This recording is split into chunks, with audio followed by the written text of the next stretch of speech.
Hi chaps. It's a wet Saturday, damp afternoon. It's the 18th of November and I've been honing all morning on a rather special job. I wasn't terribly pleased with yesterday's shave. I was using one of the incredible razors produced by our good friend in South Africa, Trevor Wolfson, Woolfblades. And other friends of mine are lucky enough to have one of these. I've got one too. But I wasn't really that happy with my last shave. It was a little bit draggy. So it's been rehoned. I've bevel set it. I've just done a video on that, a very brief video on that, because you'll get bored.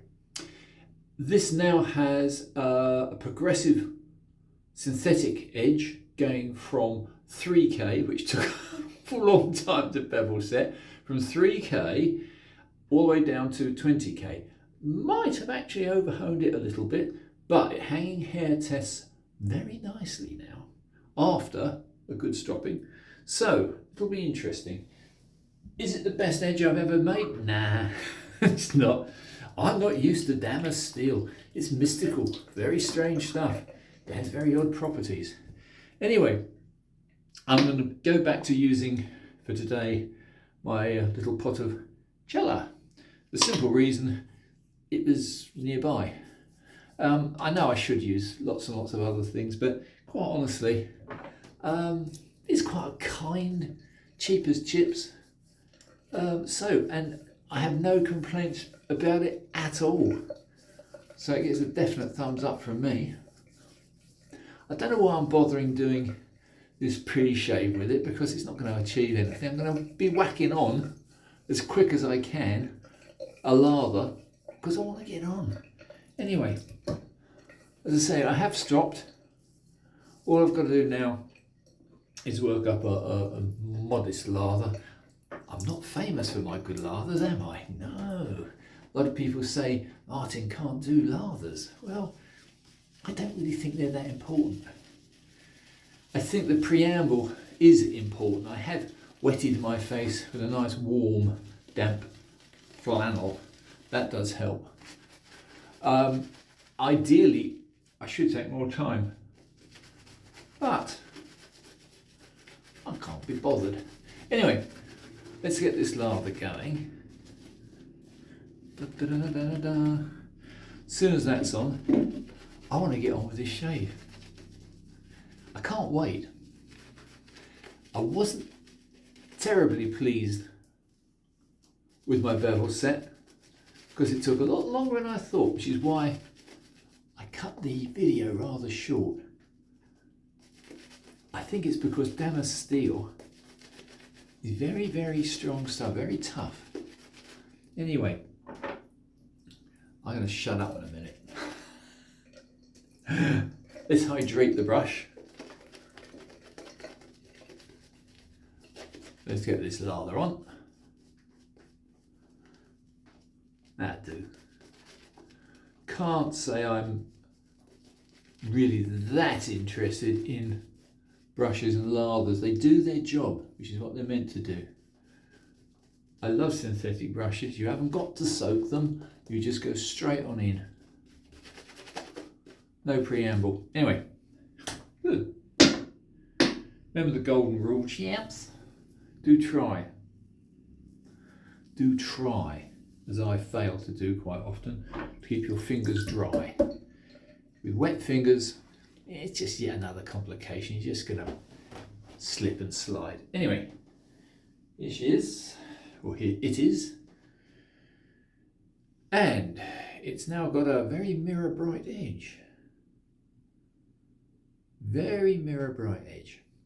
But it was a little tiny bit ragged. So this will be a test.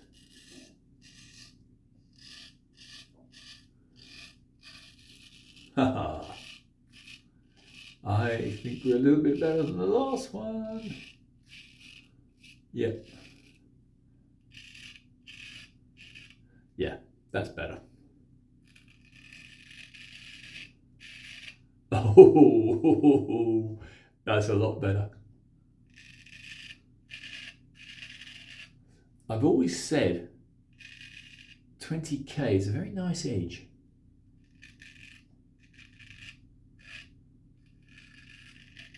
It's blisteringly sharp, but there's no drag at all. So, perhaps in my limited experience with damask steels and damask steels, the damask steel, of course, is the traditional way of bonding traditional carbon steels together. These are mystical, magical steels. These use powdered metallurgy, powdered steel metallurgy, so quite beyond me. Yeah. Well, I'm not displeased with this edge. So that's redeemed Damasteel. Oh, that's smooth. Oh yeah.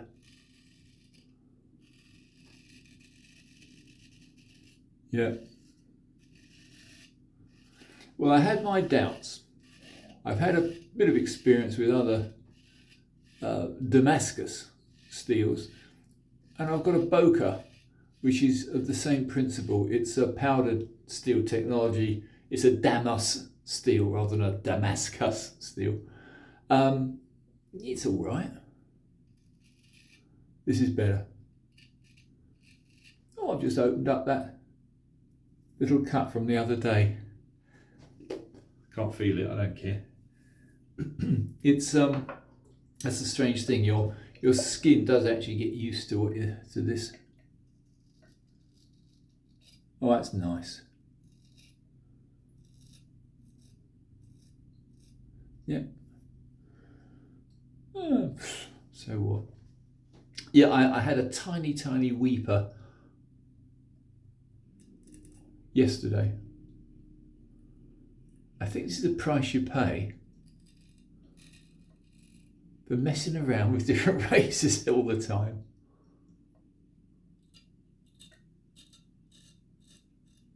This is good.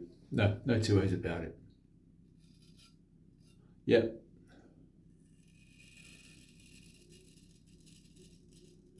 Oh, that's a nice sound. Yeah.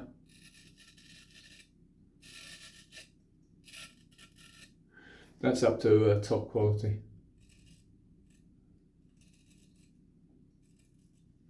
But I'll be honest, I wasn't terribly happy with the way I honed today. But now, yeah, redeemed. Anyway, let's do a quick second pass, because I only shaved yesterday. With two razors, naturally. This being one of them, which failed. It dragged. Even though I spent ages and ages stropping it. But I wasn't going to try and put on some sort of a diamond lapping paste, because I thought it's probably the fact, as Gary and John has mentioned to me, that the angle of the edge was perhaps a little too acute.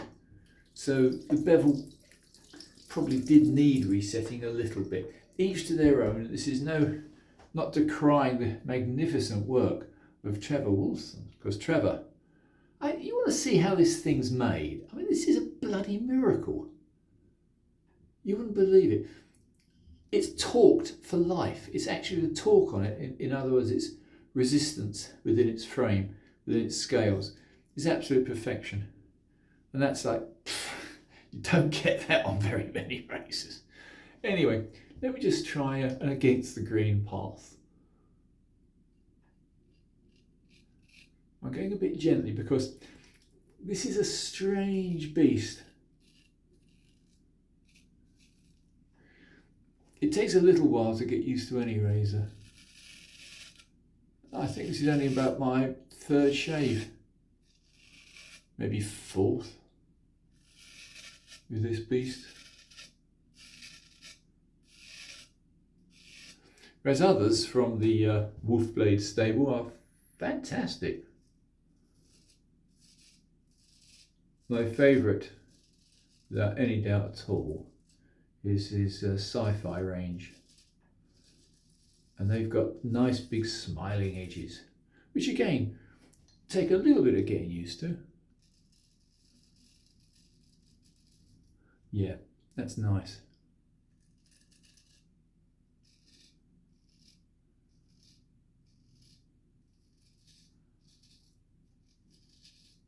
I should have given another day for this little tiny cut to settle down. As you can see, it's not doing anything, so who cares?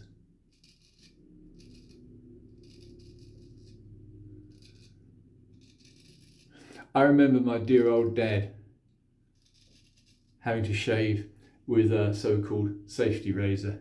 And the amount of times he'd go to work with little bits of white paper stuck on his chin.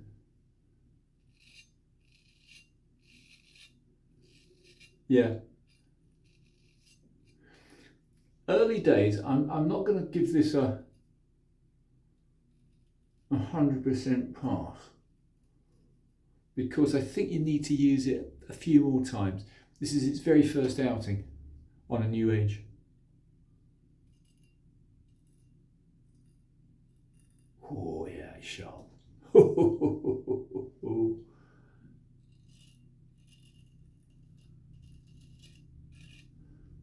But one of the biggest detractions I have from razors generally, and never from Trevor's Woolfblades razors, is the fact the unreliability of the scales to the blade. The fact they move, they're not stable. This is torqued to perfection, and that's really nice feeling.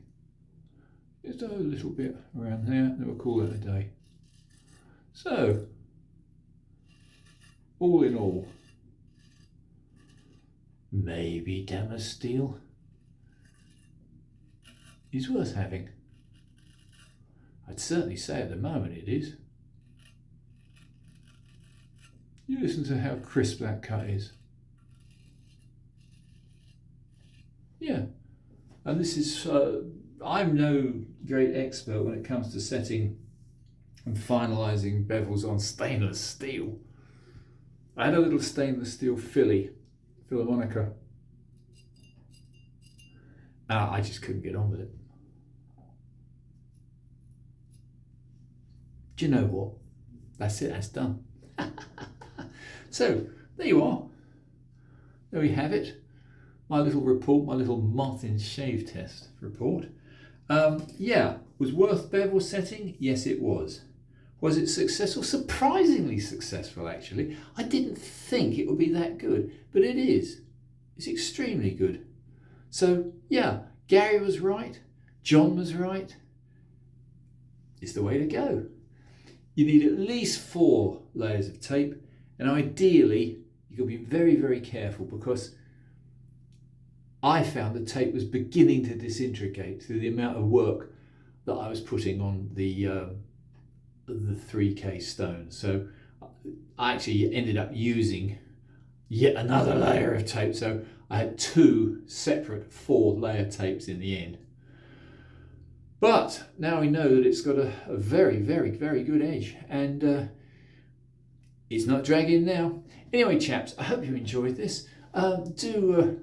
Oh, let me just do one other little test. I'm in a rush today. I spent all morning doing this, you know. Let me just wipe some of the suds off. Any lather left has got to go. I'm going to put on the little Allen block. It's not even stinging where the old cut is. Isn't that amazing? That is amazing. Yeah. Of all places, a little bit there on the neck. And that's from yesterday, that's not from today. A little tiny bit there. Too many passes. I think I did at least 3 passes yesterday with 2 different razors. And of course, one of them wasn't very nice. It was a little tiny bit draggy. And that was, of course, the Woolfblades, which I've just done up. Anyway, very, very nice. As I've mentioned before, you don't have to worry too much about moisture on the stainless steel. I would say, and this is mentioned to me by one of my very kind friends, that of course inox stainless steel isn't actually completely stainless. You can't really hurt it with, for instance, alum. But once I had a very, very high quality lock knife. It was a Gerber, and I think I'd had some honey on my toast, like you do, and there was a cup in my kitchen which had a little bit of bleach and water in it because I was trying to get the stains out. And I put the Gerber knife into the cup, and the next day took it out, and it was pitted. There was a fault somewhere in the steel, and a mixture of the chloride, which is a grain of salt, in the bleach, and possibly even the sugar on the blade. And yeah, so I've now got a 1982 beautiful, rare Gerber lock knife, which was my pride and joy, which now has a black pit in it. So it ain't entirely stainless. Anyway, chaps, have a wonderful weekend. I'll sign off now. Give this a like if you enjoy it, and I'll see you all soon. Bye for now.